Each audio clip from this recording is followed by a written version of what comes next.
Bonjour à tous, l'Allemagne se lâche complètement et contre nous. D'abord, elle s'est organisée, elle a observé, désormais ils attaquent.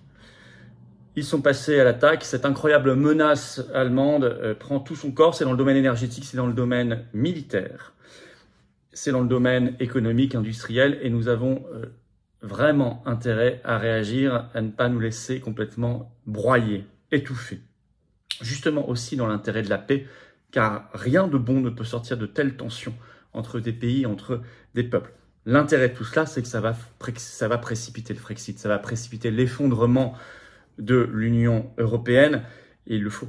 Et nous devons nous battre pour notre souveraineté de peuple et notre liberté, pour le bien du pays et pour le bien du monde. Je vais vous expliquer tout cela, vous allez voir, il y a des éléments très concrets, très récents qui se précipitent. On en entend parler de plus en plus. Je vais vous parler aussi d'ailleurs du réveil bien tardif quand même, peut-être trop tardif, de certaines élites avec 8 guillemets françaises qui réalisent enfin ce qu'on dit depuis des années, qu'il n'y a pas de couple franco-allemand. On faut maintenant en tirer les bonnes conclusions. On va y revenir en ce jour d'ailleurs où Olaf Scholz, le chancelier allemand, est reçu ce 26 octobre à l'Élysée par Emmanuel Macron. Notez, s'inscrire pour participer à la grande journée de commémoration Général de Gaulle le 9 novembre, comme tous les ans, à Colombey-les-Deux-Églises. Il y a le lien sous la vidéo en description pour s'inscrire évidemment à notre repas, notamment là-bas sur place, et tout ce qui se passera. C'est important. Je suis ce 3 novembre dans le cadre du Tour de France de la Résistance en Corse. Vous écrivez à référent20 tout collé sans accent @les-patriotes.fr pour vous informer. Je serai heureux de vous voir et éventuellement, le cas échéant, réserver. Bien évidemment, et puis abonnez-vous à cette chaîne YouTube. Petit bouton s'abonner en dessous, un petit clic, une seconde, c'est gratuit, c'est immédiat, c'est fait. Plus vous êtes abonné, plus ces vidéos sont visibles de nouvelles personnes, de nouveaux internautes qui vont devenir comme nous des résistants. Et c'est très très important. Un grand merci donc à ceux qui vont s'abonner dans les secondes qui viennent à cette chaîne et à ceux qui l'ont fait récemment. Je vous attends. La clé du combat, alors vraiment la clé supérieure du combat, cette carte orange, elle est là, c'est la carte d'adhérent aux Patriotes. Vous pouvez adhérer ou reprendre votre adhésion annuelle si vous avez adhéré il y a plus d'1 an, en 2021 par exemple, ou avant. On le fait pour nous, on le fait pour les générations qui viennent. On le fait pour nous, on le fait pour le monde, la paix. On le fait pour nous, on le fait pour notre belle France éternelle qu'on veut libre, souveraine. On le fait pour nous, on le fait pour toute la résistance populaire face à l'oligarchie. C'est ça être adhérent aux Patriotes. Ce sont ces très très belles valeurs, ces très nobles combats. On est le premier mouvement souverainiste et de défense de la liberté et de la paix de France et de loin. On doit l'être encore plus parce qu'on n'a aucun soutien, on n'a que des attaques du système. Le lien donc pour adhérer ou reprendre votre adhésion annuelle, c'est le réadhérer donc. C'est le même lien, c'est le premier sous la vidéo en description. Il est également en commentaire épinglé dans les dernières secondes de cette vidéo en cliquant directement sur votre écran. Sous la vidéo en description, deuxième lien juste en dessous pour faire un don de soutien aux Patriotes. Là, c'est, je dirais, la clé aussi du combat. On ne peut rien faire, on n'a pas 1 euro de subvention publique cette année. On n'a pas d'aide des banques, bien évidemment. Rien. Or, on fait. Ça coûte cher, on a l'inflation. Il y a des dons possibles pour ceux qui peuvent. Ceux qui peuvent un peu plus, des dons supérieurs à 500 €. On a mis des avantages supplémentaires, c'est écrit sur le site des Patriotes. Mais dans tous les cas, c'est extraordinairement bienvenu. Dans tous les cas, c'est défiscalisé aux 2/3 pour vous. Comme les adhésions et les réadhésions. Donc, bravo donateurs et aux réadhérents. Bienvenue aux nouveaux adhérents Patriotes. Incroyable menace allemande. Je le disais pour en parler, mais espérons que ce ne soit pas pour que Macron se couche encore un peu plus et offre des intérêts français à l'Allemagne encore davantage. Mais en tout cas, ce 26 octobre, le chancelier allemand Olaf Scholz, est reçu à l'Élysée par Macron pour en discuter. Il y a eu annulation 2 fois d'affilée là, des conseils des ministres franco-allemands, etc. Je vous ai déjà expliqué. Allez voir mes vidéos précédentes sur le sujet, mais là vous allez voir, c'est nouveau. Il y a des choses nouvelles. Le pays se lâche complètement. D'abord, ils ont observé, ensuite ils attaquent. Nous ne sommes plus protégés du tout. Au contraire, notre pays, la France, est livré à l'Allemagne. Et ça, il va falloir que ça change. Et le fait qu'on en parle maintenant, et qu'il y ait même un réveil bien tardif, trop tardif de certaines élites, entre guillemets, françaises, c'est intéressant. Parce que plus on va en parler, plus il va y avoir de pression, plus ils vont être obligés de réagir dans le bon sens. Alors, je vous explique tout. D'abord, cette phrase du chancelier allemand Olaf Scholz qui est passée bien trop inaperçue. Or, elle est cruciale, elle est centrale. Elle est dans le dur, là. Reprise par l'AFP ce 16 septembre. Il déclarait ça dans un discours devant les cadres de l'armée allemande, la Bundeswehr. Je cite le chancelier allemand. En tant que nation la plus peuplée, dotée de la plus grande puissance économique et située au centre du continent, notre armée doit devenir le pilier de la défense conventionnelle en Europe, la force armée la mieux équipée d'Europe. Ça fait très longtemps qu'on n'a pas entendu ce genre de discours en Allemagne. Il ajoute, chancelier allemand, « Nous montrons clairement et de manière crédible que l'Allemagne est prête à assumer une responsabilité de premier plan pour la sécurité de notre continent. Alors, vous imaginez qu'aujourd'hui, la première armée dans les pays de l'Union européenne, c'est la France. Donc, c'est une déclaration clairement qui cible la France, pour ceux qui n'auraient pas compris entre les lignes. Mais c'est une déclaration d'intention et de puissance. Non seulement ils veulent se fortifier, mais ils veulent nous entraver, ça c'est évident. Il faut lire cette tribune sortie dans la tribune justement le 24 octobre, tout récemment, le titre « Le piège allemand se referme sur l'exportation française d'armement ». Ils veulent détruire mécaniquement, comme ils l'ont fait, méthodiquement, tous nos atouts. Par, je cite, un objectif d'harmonisation européenne, toujours utiliser l'Union européenne pour nous détruire. Mais sur des bases allemandes, est-il écrit dans cet article de la Tribune. Je vous cite un premier petit extrait. L'Allemagne souhaite harmoniser le contrôle de l'exportation des armements au niveau européen pour limiter les ventes aux seuls pays de l'Union européenne et de l'OTAN, des pays clients de l'industrie allemande. La France, qui a vocation à avoir des partenaires dans le monde entier, va-t-elle tomber dans le piège allemand?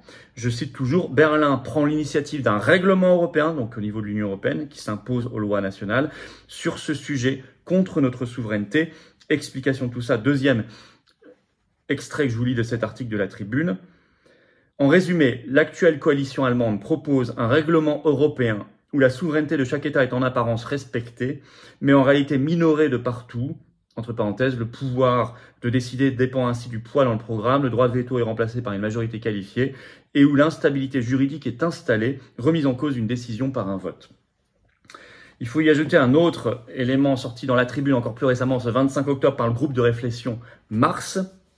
Le titre Union européenne : étendre le vote à la majorité qualifiée au domaine régalien de la sécurité est préoccupant. C'est une proposition allemande, est-il écrit. Et je cite, c'est extrêmement préoccupant pour la France qui possède l'arme nucléaire. C'est effectivement un projet allemand de mettre fin à l'unanimité sur les domaines de sécurité, y compris dans le domaine régalien de l'armée, pour passer à la majorité qualifiée, ce qui donnerait un poids très supplémentaire à l'Allemagne et ce qui supprime le droit de veto des États membres.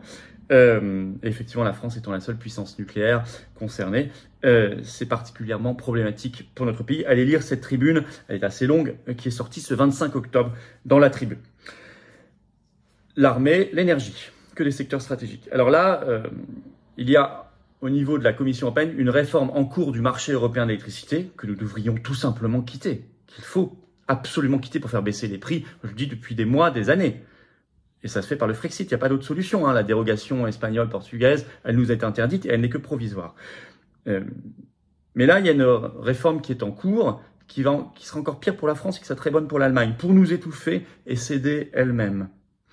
C'est expliqué dans un article de Politico qui est sorti le 24 octobre, qui explique que la position allemande a gagné, la Commission européenne l'a reprise. La Commission européenne, n'oubliez pas qu'elle est présidée par une Allemande, Ursula von der Leyen. Alors, rappel, par exemple, un article de Ouest France du 20 octobre, le titre « Réforme du marché européen d'électricité, pourquoi l'Allemagne s'oppose à la France ?» Et en effet, lors du Conseil européen du 20 octobre, je cite, « La France plaide pour plafonner le prix du gaz utilisé pour produire de l'électricité dans l'Union européenne, mais l'Allemagne s'y oppose et c'est l'Allemagne qui a donc gagné, confère la solution actuellement reprise par la Commission européenne, expliquée dans Politico ce 24 octobre contre les intérêts français. Je vais vous lire un petit peu les choses. L'astuce, les producteurs d'énergie renouvelable nucléaire qui ont bénéficié de marges astronomiques car leur prix de vente dépend du prix du gaz, devront passer des contrats à long terme avec les pays clients. Le prix de ces contrats serait généralement établi grâce à un appel d'offres et une fonction directe de leur vrai coût de production, explique le document de la Commission européenne. Cela ne fait pas les affaires de la France, est-il écrit, qui vend de l'énergie plutôt décarbonée et lorsque ces centrales nucléaires sont à la peine, achète de l'électricité produite avec du gaz. Paris défendait plutôt le modèle ibérique, testé par l'Espagne et le Portugal, qui consistait à subventionner l'achat de gaz pour le rendre moins cher. Une solution démontée en règle par la Commission européenne dans son papier. Elle craint que ces prix à la baisse ne bénéficient trop aux pays voisins tels le Royaume-Uni ou la Suisse. Elle renforcerait aussi les inégalités territoriales en profitant en premier lieu, 3 petits points, à la France. Fin de citation. On ne peut pas faire plus clair. La Commission européenne refuse une solution qui serait bénéfique à la France et préfère une solution qui détruit l'intérêt français et va vers les intérêts allemands. Alors dans ce contexte-là, on voit quelques élites avec beaucoup de guillemets françaises, c'est pour ça que vous commencez à en entendre parler dans les grands médias, qui se réveillent très tardivement Par exemple, Philippe Crevel, économiste, dans Les Échos, ce 24 octobre, qui écrit cet article, je cite le titre, il se suffit à lui-même, « Le règne allemand commence ». Ou alors qui parle d'une France comme d'un satellite, je vais vous en lire un tout petit extrait. Le changement de dimension de la politique internationale allemande s'est manifesté lors du discours de politique générale européenne prononcé par le chancelier Olaf Scholz le lundi 29 août dernier à l'université Charles de Prague, devant lequel il n'a presque pas fait mention de la France. Bon, ça dit tout. Il parle, je cite, de la France, un satellite. Mais on peut citer aussi Nicolas Bavrez, c'est encore plus surprenant parce que Nicolas Bavrez, c'est vraiment un homme du système. C'est quand même un ancien haut fonctionnaire qui a travaillé pour Le Monde, Le Point, Les Échos, Le Figaro, membre de l'Institut Montaigne, et qui a dans Le Figaro ce 23 octobre publie une tribune, je cite le titre « Feu le couple franco-allemand », je cite des extraits, « La guerre en Ukraine a fait exploser les tensions en déstabilisant l'Europe et en poussant l'Allemagne vers une stratégie Germany First ». L'Allemagne d'abord. Je cite une suite, je cite quelques autres extraits. Il parle, je cite, de divorce brutal entre Paris et Berlin. Je cite toujours, le couple franco-allemand relève largement du mythe. Il ajoute, quand la France se contente de parler de souveraineté, l'Allemagne l'exerce. Et encore, j'ajouterai que la France se contente de parler de souveraineté européenne via Macron et non pas nationale, ce qui n'a donc rien à voir. Par contre, l'Allemagne l'exerce, ça c'est vrai. Voilà pour tout ce qu'on pouvait dire sur voilà, le contexte nous voilà. On voit défense et énergie. L'Allemagne s'attaque à deux secteurs ultra stratégiques. Est-ce qu'on peut faire plus stratégique encore que l'énergie et la défense? Elle se réarme et en même temps, elle nous étouffe du point de vue énergétique et donc économique, industriel. On doit se désembourber du mythe de la construction européenne pour réagir avant qu'il ne soit trop tard. Pour nos propres intérêts nationaux et intérêts de peuple, et aussi pour la paix du continent et la paix du monde.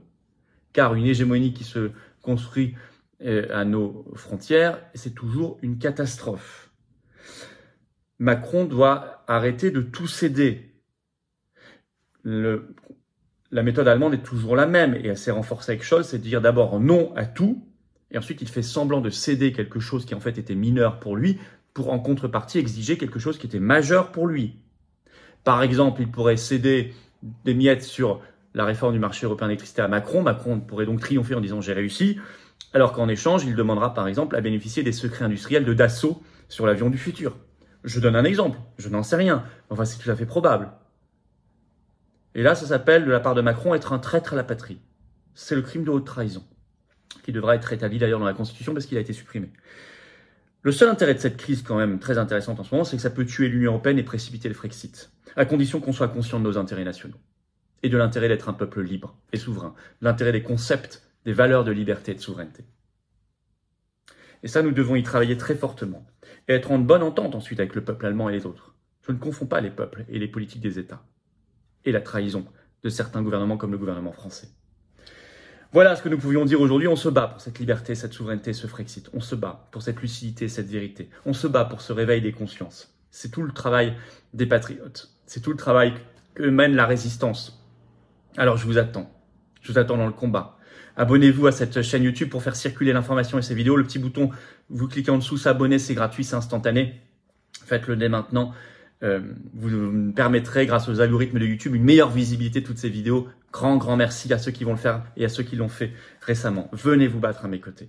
Restez pas seul, restez pas isolé. Personne ne doit rester seul dans son coin. Le combat politique avec un P majuscule, il se mène ensemble et uni. L'unité fait la victoire. Le rassemblement fait la victoire. Et on va y arriver. Pour nous, les enfants, les petits-enfants, notre France, notre humanité. On va y arriver. On y arrivera ensemble. Je vous attends. Vous pouvez adhérer. Immédiatement, vous serez mis en contact avec des gens près de chez vous, en métropole, outre-mer ou à l'étranger, qui pensent comme vous. Vous aurez accès à des conférences qui vous sont réservées, par exemple, entre autres, avantages concrets, au-delà du fait de participer à une grande famille.